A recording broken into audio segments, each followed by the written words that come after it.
All right, hello. We are now in chapter 6, and chapter 6 is about systems of equations. So math problems aren't really just handed to you in real life. Usually there's situations, and we can put them into algebraic equations. So we might have two situations, and we want to know when those two situations are going to come together, at what point.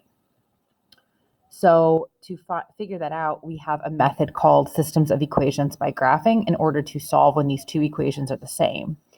So there was a video on YouTube I had you watch to just kind of get the gist of it. We're just going to graph these lines and see where they intersect. So y equals 3, you're going to go to -3 because it's your y-intercept. And there's no slope here, so we're going to say 0 slope because it's in slope-intercept form. So you're going to have a straight line here.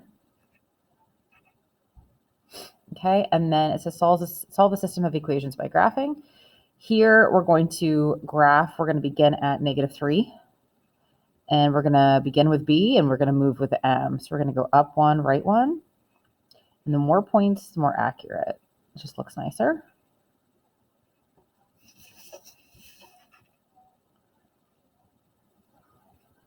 And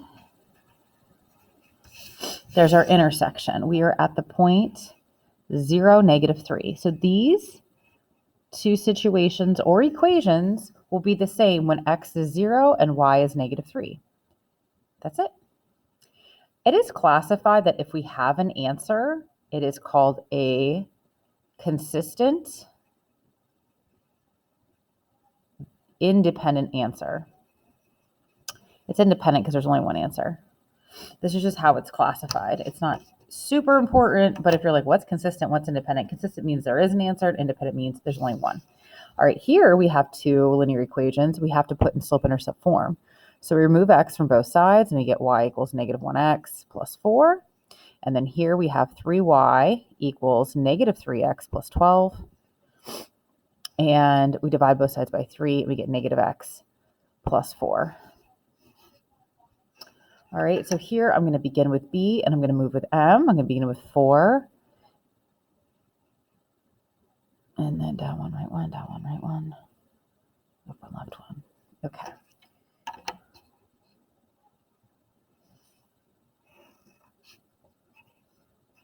So here's this equation, and then here's this equation. We're going to begin with 4, and also go down 1, right 1. Well, those two situations end up being the exact same equation. So when will these two situations be the same? All the time. So it's not any answer. It's not over here. It's just many answers. So if you have an answer, you are consistent. If you have more than one answer, you're not independent, you're dependent. So we say this is a consistent dependent system, or we say we have infinitely many solutions.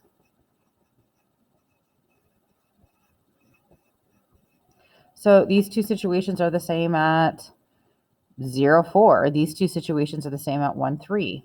Okay. And then lastly, we have 2x plus y equals -4. I'm going to move 2x to the other side, making it negative. And this is my new equation. And here, I'm going to move 2x to the other side, making it negative. And this is my second equation.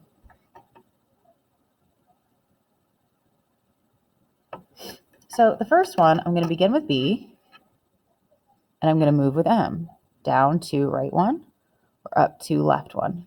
Just always check. This is a negative slope. Do I have a negative slope? Yeah, I do.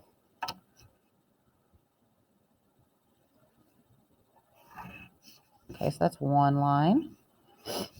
Like I said, more points the better, because see, this is a little bit off. Up 2 over 1. Yep, see, it was 2 off. I don't like it.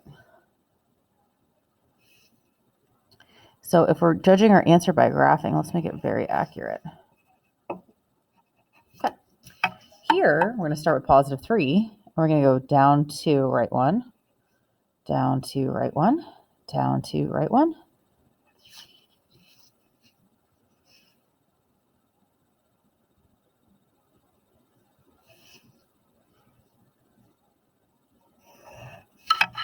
And when will these lines intersect? They won't, because they're parallel. So when will these two situations ever be the same? They won't be. Okay, and as we get into word problems, you'll see in situations where two situations will never ever be the same. So if you have two situations that will never intersect, there's our parallel lines, there's no solution. They'll never be the same. Therefore, we are not consistent, we're inconsistent. And you're not going to be independent or dependent because you have no answer. So there's no solution, or this is an inconsistent system.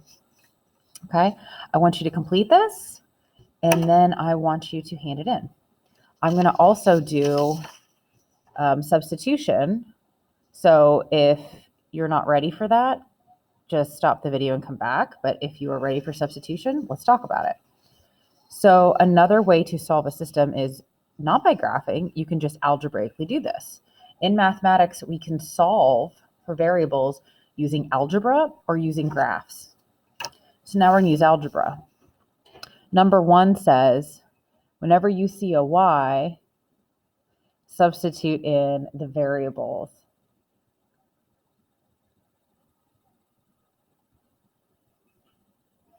So I'm going to put it in here. So y represents x plus 5. So it's going to be 3x plus y. What is y? X plus 5 equals 25. All right, so whenever I see a y, replace. Oh, now I can solve. I don't have two different variables. I can solve now. So I'm going to combine like terms, and I'm going to get 4x equals 20. Now, when you divide by 4, you're going to get x equals 5. Okay, but I don't know what y is. So what do I have to do with that 5? You have to substitute it back in. So y equals x plus 5. Well, if x equals 5, then y equals 10. And my coordinate where they'd intersect would be 5, 10. And it is a consistent, independent answer. So take a moment, watch that.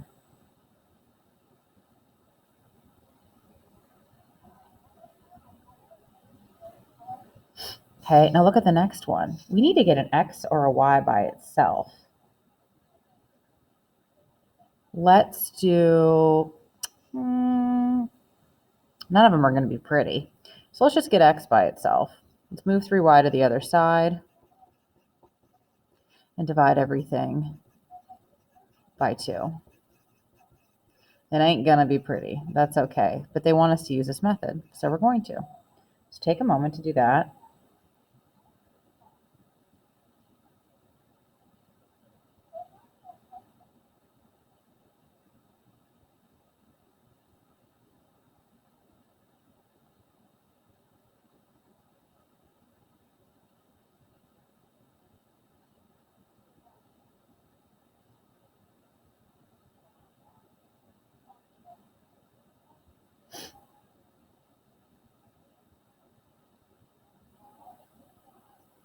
Okay, so whenever we see an x, we're going to put it in.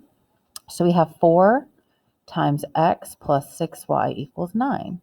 Well, x is negative 2, 3 halves y. When I distribute,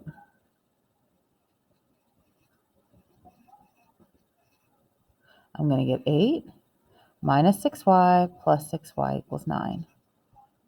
Well, negative 6y and a positive 6y give you 0, so I get 8 equals 9.